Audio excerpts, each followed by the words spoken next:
At Sierra, discover joyous deals on great gifts for everyone on your list. Like cozy slippers, ski gear, fishing poles, bikes, large kayaks, even larger canoes. Whew, which might lead to another discovery.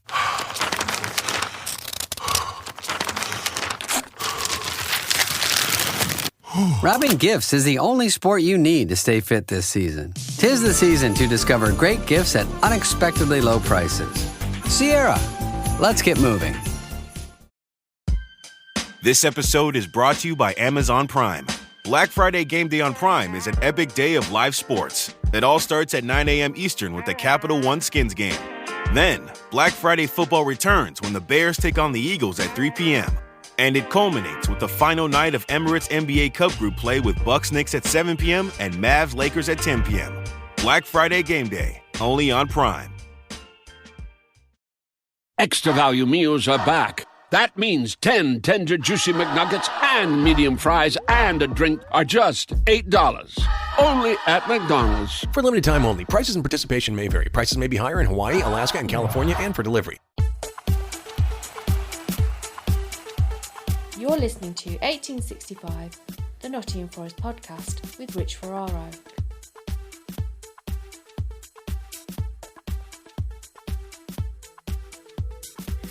Hello and welcome to 1865, the Nottingham Forest Podcast, and it's a return to YATESY'S Espresso Bar. So I'm Rich Ferraro. I'm sitting here with a nice oat hot chocolate with a shot of mint syrup to give that festive vibe. And Maradona of the Midlands is here with me, and he's got, as usual, a strong black coffee. Welcome to YATESY'S Espresso Bar. Well, where else can we start than by talking about Forest's victory at Anfield at the weekend? And Maradona of the Midlands, I did not see that coming. No, I didn't see either. I thought we would act as the antidote to Liverpool's recent travails and give them the opportunity to reverse their fortunes. And I was fully expecting Isak to find his form and Mo Salah to get a hat-trick and all those sort of things. So it was a very, very, very pleasant surprise.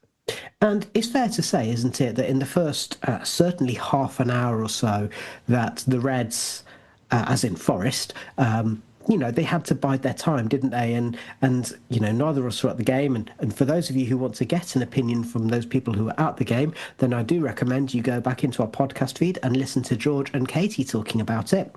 But the first half an hour or so, Forest really had to, like I say, had to absorb a lot of pressure. Listening on the radio, there were 2 or 3 times when it was like, oh, that sounds like it's... And then thankfully it didn't go in.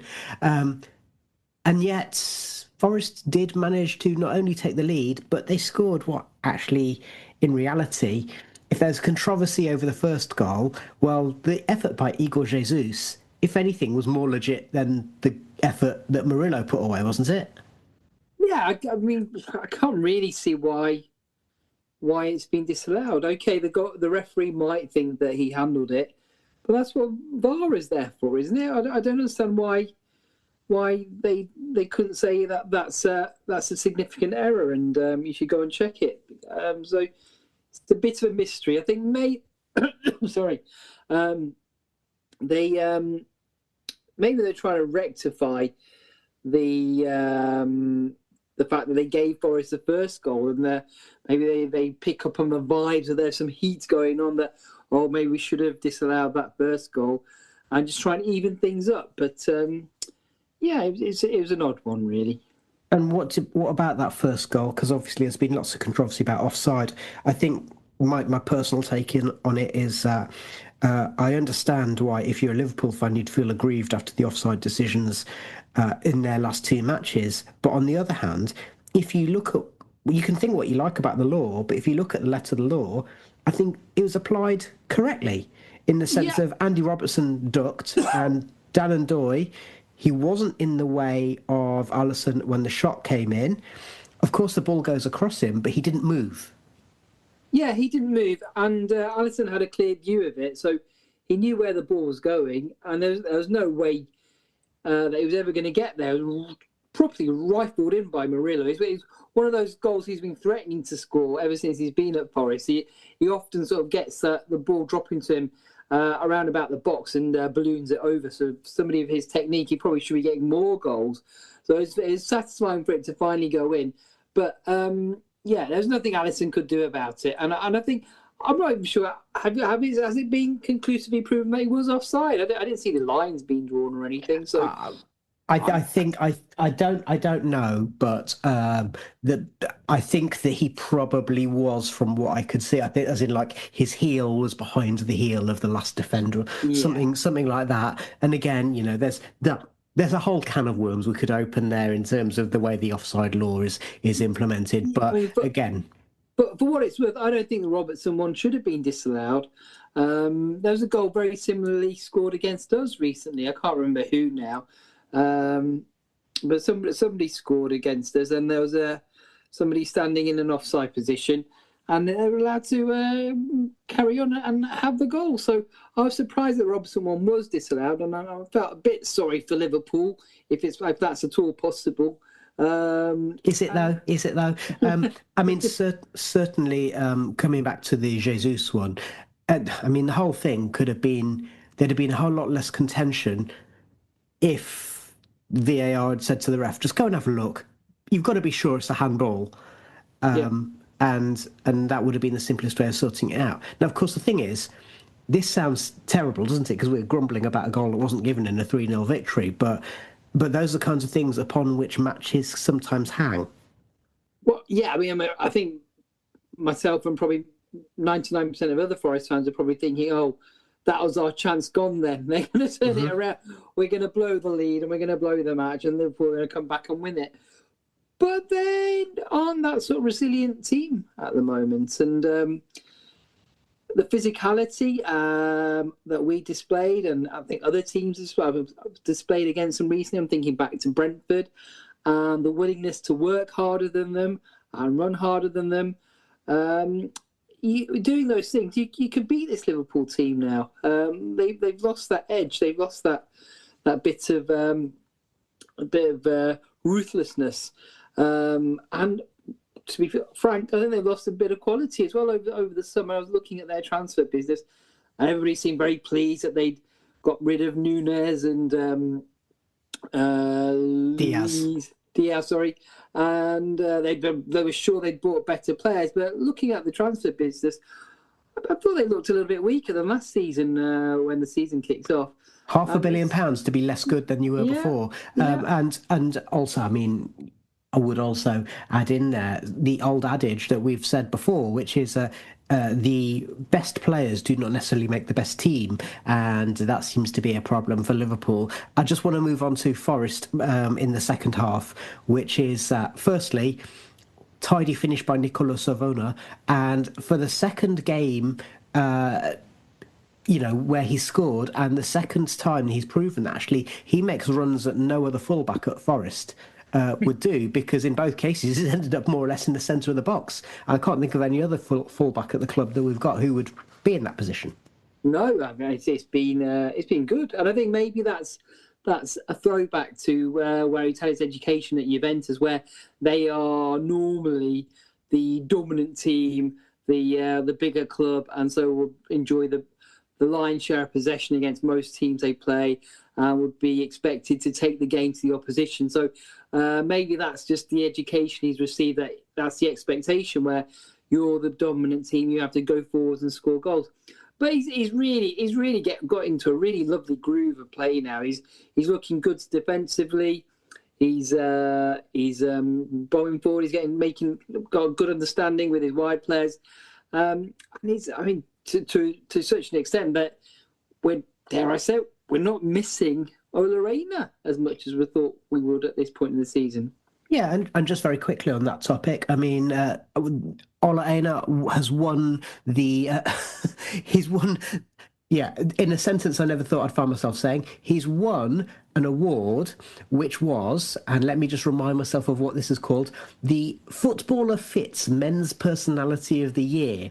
And when we put that out on social media, I did get someone coming back to us because we had a picture of Ola in training, and someone's going to come back to saying, hang on, is Ola back then? And said, well, he's back in training. Last I heard is that he was expected to return to match fitness maybe mid to late December. But even if he does, well, he's going to be off to AFCON pretty much straight after that, isn't he? He'll be a right pisser if he does. I don't know. I don't think we'd get away with him not being picked. So I think he's a major player for them. So if he's even half fit, I think he'll go. And you can't begrudge him that. But it shows again that Savona finding form and Williams finding form at left back, they're both very, very important. Bearing in mind that who knows what's happening with Zinchenko, and we're not going to have Ola for most of the next couple of months. Yeah, that's 100% correct. It's just I'm really pleased for Savona because those first few games he looked like a little boy lost. He must have been thinking, "Oh my God, I've made a terrible mistake here." Joining for, I think the first match he was there, we lost 3-0 to West Ham, and he was there in the stand with his mum and dad, and he must have just thought, "What have we done here?" Those first few games where he looked so shaky, and it can't be easy to be the only Italian guy around. But it seems he's got a decent grasp of English and he's settled in well, and he's enjoying his football now. Yeah, and this is where I'm going to refer back to what his counterpart at left back said in the post-match interview, which was that, what's the secret to it, Nico? And he said, well, we're defend, and run. And Morgan Gibbs-White said, yeah, we're doing loads of running. It really is. I know we've said this before, but it really is back to basics, isn't it, from Sean Dyche? If you get the basics right, then a lot of other good things can follow, like the flair of Amari Hutchinson coming on as a super sub, like the opportunity for Igor Jesus to kind of bully his way past a couple of shaky centre-backs who, despite their reputation, let's be honest, aren't in great form. It's things like that, but they follow from getting that solid base. Yeah, I mean, that's what we built our success on last season. I said it ad nauseum that whenever we play, work hard on the opposition, do more running, we've got the ability to beat most teams on our day. We've got players like Morgan Gibbs-White and Hutchinson now, and even people like Sangari showed touches of class against Liverpool. And if we work hard. I think earlier on in the season, not just under Ange, but even under Nuno, the West Ham game being a perfect example. Our work rate and our running had dropped from last season, and it was frustrating. It's both baffling and frustrating to see that, and they didn't look fit really. In hindsight now, that our pre-season seems to have been pretty chaotic in many ways, and we were paid the price for that poor start to the season. And the things that you've said are reflected by Forest centre-back Murillo. Because the work that you have in the week, maybe I think it's changed our minds, that we need to back to play well, back to give our confidence and give the confidence to the fans or to staff, to everyone. I think that game was so important for we back to the championship. Basically saying the confidence has to come back, and the confidence in the case of Sean Dyche is saying to the players, look, I know what you can do, but you got to work hard at it, and I'm not going to accept. And Dyche himself said that the players were saying, oh, can we have the day off then, Gaffer? And he's like, nope. So that bottom line is that's fair enough, isn't it, from the manager's perspective? Yeah, I think so. I mean, we've got a big squad with lots of players, and they need to stay fit. So, getting them in, doing more and more running, learning the sort of little set, almost there's sort of set pieces, plays that they called it in American sports, that we've sort of introduced into open play now, into Premier League level football at least. Anyway, it's not just go out and play, lads. Show us what you can do.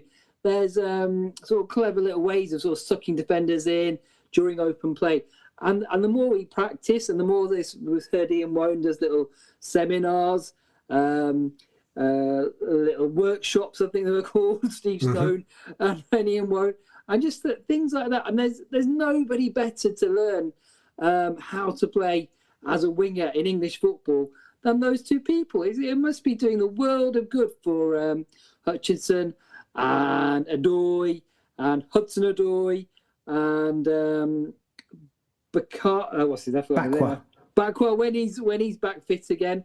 We're bound to benefit, and just keep on working hard. I think keep on working hard. And the risk of being a bit kind of old man yelling at cloud as well. If you think back to the Stone and Wone era, and you think back to actually even the first team that Ian Wone came into under Sir Brian, it was built upon that basis of hard work in terms of defending. And once you do that, you earn the right to play. You earn the right. I remember the Brian fanzine. They always used to call Ian Wone, had the nickname of LSG or Lazy Scouse Git, and that's it was a knowing nod to the fact that actually you couldn't get away with being lazy in a Brian Clough team, because if you did take the lazy option, he'd haul you off and you'd probably be dropped for the next match. Yeah, and I think he really benefited, to be honest with you, when Frank Clark came in and they started to. I think Pete Edwards was a fitness coach. Yeah. And it just lifted his level of his game. He always had the natural ability in his left foot to. As a wonderful left foot, as they always are. But it was the physicality that and the running power that he got in that championship season, and he took it on into the Premier League. He just lifted his level, got scoring plenty of goals at Premier League level. It'd be worth, let's say, 65 to 75 million pounds now if he was playing with that sort of goal output he had in those days. And you remember back to those great goals he scored up at Newcastle and all those sort of things. But it's really nice. It's really nice to hear them speaking about it. And I think it's just. I think Sean Dyche also gets underestimated just because the way he sounds. If he had a more refined voice, if he actually listens to the words he's saying and not just his gruff, gravelly voice, it's really clever stuff. It's really intelligent, and it just shows the nuance in his game as a manager, that he's not just 4-4-2 set pieces. But kind of guy. As he's recently admitted, he likes the fact that him and the coaches, they have a good old laugh about the fact that that's how they're perceived, because they know that they've got more to offer than that. And it's one of those things whereby any time that there's someone in the public eye, and you go, do they realise that everyone thinks this about? Yes, they usually do. They usually do. And in the case of, it's how you harness it. And Sean Dyche, he's smart enough to know what to do with it. As and having Stone and Wone behind him probably helps, because it means that he can be almost like the fall guy.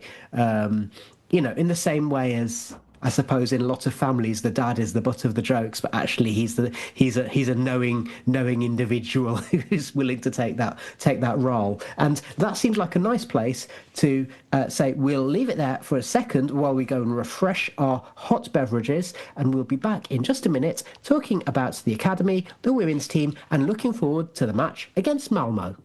You're listening to 1865, the Nottingham Forest Podcast.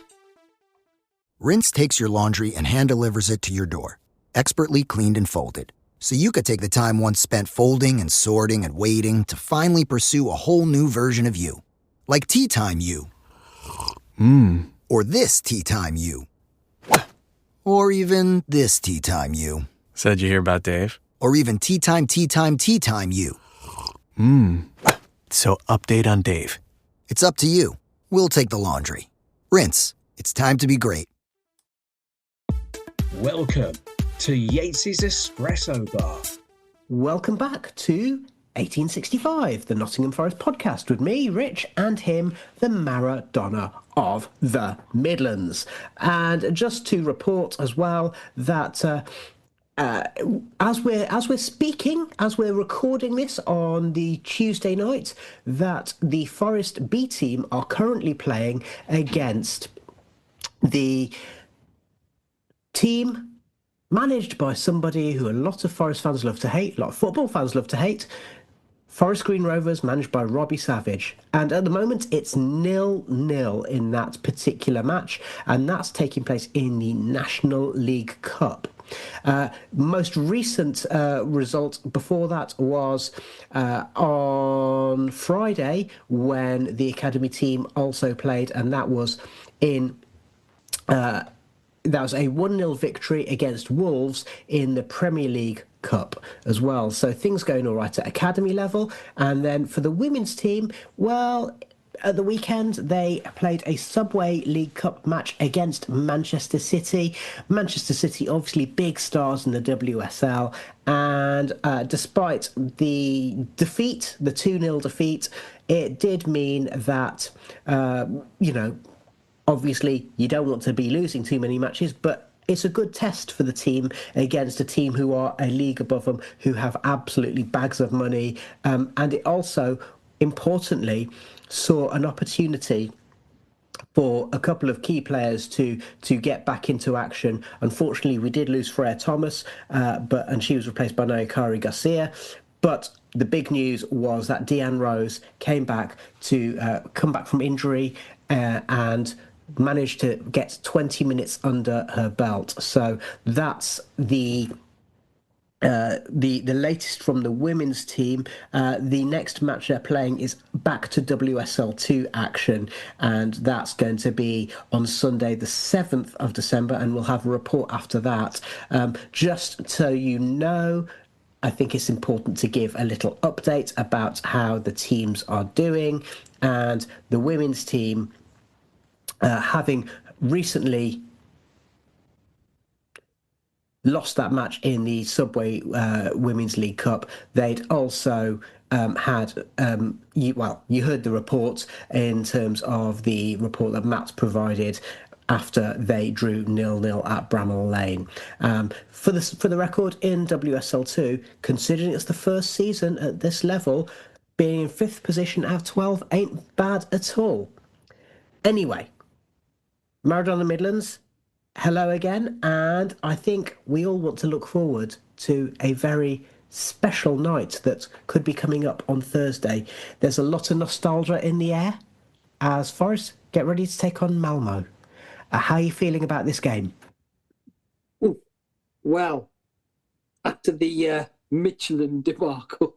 Well, thanks for the reminder. I'm a little bit nervous, but I think we've got an advantage now that we're well into our league season now. At the time of Michelin, we were still sort of settling down into our season, and they, as Scandinavian teams always do, have had the advantage of being well into their season because they start playing in the summer. So they were well drilled and up to full running speed when they played us. Also, they've proven themselves to be a very good and effective team in this competition. They're sitting top of the Europa League at the moment. Nobody can seem to handle their set pieces. But Malmö also goes to show what you said, which is that if Forest let the opposition work harder than them, run harder than them, out-muscle them at set pieces, then frankly, Forest got what they deserved in that match, didn't they? And so if they go back to, again, those basics, then it gives Forest a much better chance, doesn't it? It does. And I don't think Malmö was quite as... I'm gonna touch wood here, but knock on wood. I don't think Malmö are quite as good as Michelin. They're currently sitting about 6 in the Swedish Allsvenskan division. I'm quite a way off the leaders. Yes. Allsvenskan. Of course, that's how you'd say it. It's all Sweden. That's what it means. Allsvenskan. They're 6 in that division, quite a way off the leader. So they're not maybe the crack outfit that Michelin were. They've got a couple of players we might recognise and who may well be described as veterans at this stage. Pontus Jansson, the former Leeds and Brentford player, and Martin Olsen, if you remember him from his Blackburn days. He's got to be really old, surely. Yeah, late 30s now. So hopefully, if they play, we will have more of a physical advantage. And I think just the I don't know. Janssen's a bit of a warrior, though, isn't he? He is. Why? He's He look Viking. bit of a bear of a player. And for the record, I mean, let's point out that Malmö are out of the 36-team league. I know it's a weird format, but obviously every team's played 4 games. Out of the 36-team league, Malmö are currently in position 33 on 1 point and with a goal difference of -5. For the record, obviously Forest have had their travails, haven't they? But Forest are on 5 points with a goal difference of 1. And so really, if we can get that win, then it'll mean that our chances of securing that playoff berth. So just as a reminder, positions 1 to 8 go straight through to the next round. Positions 9 to 24 will play off against other teams in that same group to go through to the next round. So Forest will really be wanting to not only secure a place in the playoffs, but then actually, if the rest of the results go okay, they will really be hoping to get a top 8 position, won't they? They will. And I think after Saturday's victory at Anfield, the confidence is going to be sky high, isn't it? And they'll be very, very confident that they can go and beat Malmö. I think there's almost a sense that the season has started again once Sean Dyche took over, and I think the ambition has returned, the enjoyment has returned, and the not winning in the league would put a bit of a tarnish on the European matches beforehand. I felt it was almost like, oh well, we can't really enjoy this because we're doing so badly in the Premier League. So hopefully winning that will just lift some of that pressure, and they can go and just go out there, express themselves, and get a comfortable win, hopefully. Also, I'm going to point out in the last couple of matches, Porto and Sturm Graz, I think it's fair to say as well that neither team really threatened Forest's goal too much. So I would hope that Forest can take some confidence from that and the clean sheet away at Anfield, because obviously clean sheets had been hard to come by for some time. Yeah, and it was back to the good old days last season, people throwing their bodies in the way. I think I'm a bit torn to say this, but the luck seems to have turned as well a little bit. Just the odd shots, even against Leeds, where it sort of hit, where had that late chance when it was 2-1, and the players sort of deflected it wide, and then that seems to be happening now when shots are coming and they're hitting their players and going wide or going over where they were otherwise flying in earlier on in the season. But I think an element of that is you make your own luck as well. The harder you work, the more lucky you get. Yeah, the harder you work, the more luck you get. So I think that's maybe a product of just us increasing our work rate and doing that extra running and being in the positions to block those shots with diving bodies and what have you. So lastly, on this particular topic, would you expect Sean Dyche to make significant changes to the team, bearing in mind that Malmö are lolling at the bottom of the Europa League? He will make some changes. I don't think it'll be wholesale changes. Maybe retail changes, maybe 3 or 4 players. I think he'll have to. I think he said as much in his post-match interview that. And I think it's a good opportunity to get some running into the legs of some of the fringe players. And maybe stick some glue on John Victor's gloves. Yeah, I mean, I wouldn't pick him. I just let Sal. Just let Sales keep on carrying on until Angus Gunn is fit again. But Scotland's number 1. Let's not forget. He's going to be playing in the World Cup. The World Cup, yeah. So I'm expecting 3 or 4 changes, and I don't think he wants to disrupt the rhythm too much either. That sort of winning mentality, and the players still learning from each other how to play this way. And just another thumping win would really up the confidence again. So there's some changes, but not too many. Hopefully. So would you see maybe the back 4 staying, or the back 5, if you're including Sells, staying the same? I think so. I don't think we've got many options there, have we? Really? Well, big old Morato. Big old Morato might come in. Zach Abbott? Maybe. I don't know, but I think Murillo's looking fit again now. He hasn't really looked fit so far this season. So I think the more he plays at the moment, a big old lad like him needs to keep on playing. What about giving the Serbinator a rest then? You go for another 2M's combination. Maybe. I mean, they're both left-footers, though, aren't they? So I don't know. I don't know. I'm going to be honest. And do you see Igor Jesus playing up front, bearing in mind that Callum Owendo is in that unfortunate situation that a lot of strikers get, where he needs games, he needs minutes to be able to get a chance to kind of get up to speed, but also we can't afford to give him those minutes because we need a striker who's up to speed. Yeah, I'd be tempted to play Kalimundo in the game just to against easier opposition. Maybe he'll get that first goal and just boost his confidence and get that fitness into him. Because Taiwo out injured, Chris Wood still injured. We need a fit backup to Jesus to come in as well, don't we? So I'd be tempted to play him and give him a chance to score. And also to save Igor for the league, perhaps. Yes. It's another quick turnaround. It's the Thursday to Sunday seems shorter than Wednesday to Saturday for some reason. It's just the way the world works. Yeah, no, I hear you on that one. Just last in today's show, we alluded to it, but just a little roundup there. So players on international duty. So it's congratulations to Angus Gunn, to Dan Ndoye and Matt Sells, who will be going to the World Cup, all being well, as their respective countries, Scotland, Switzerland and Belgium, secured their qualification. Nico Williams played for Wales, who had a 7-1 victory over North Macedonia, and they're in the playoffs. And then John Victor and Ibrahim Sangare played were unused substitutes for Brazil and Ivory Coast, respectively. Let's also give a shout out to the fact that I think Jamie McDonnell made his Northern Ireland bow as well, or certainly was in the squad.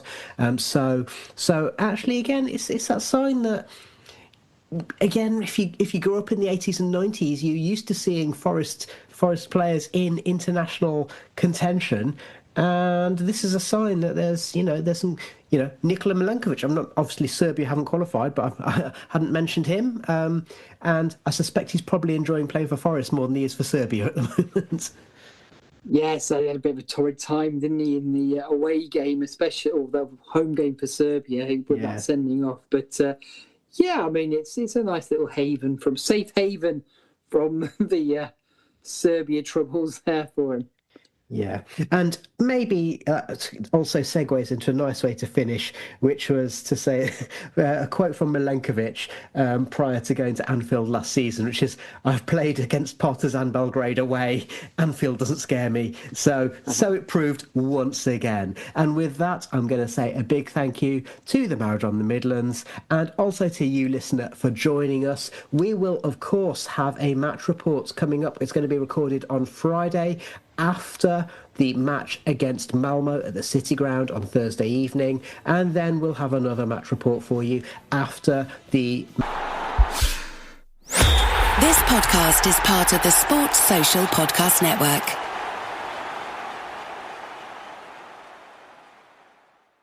Hey, Ryan Reynolds here, wishing you a very happy half-off holiday, because right now Mint Mobile is offering you the gift of 50% off unlimited. To be clear, that's half price, not half the service. And Mint is still premium unlimited wireless for a great price. So that means a half day, yeah?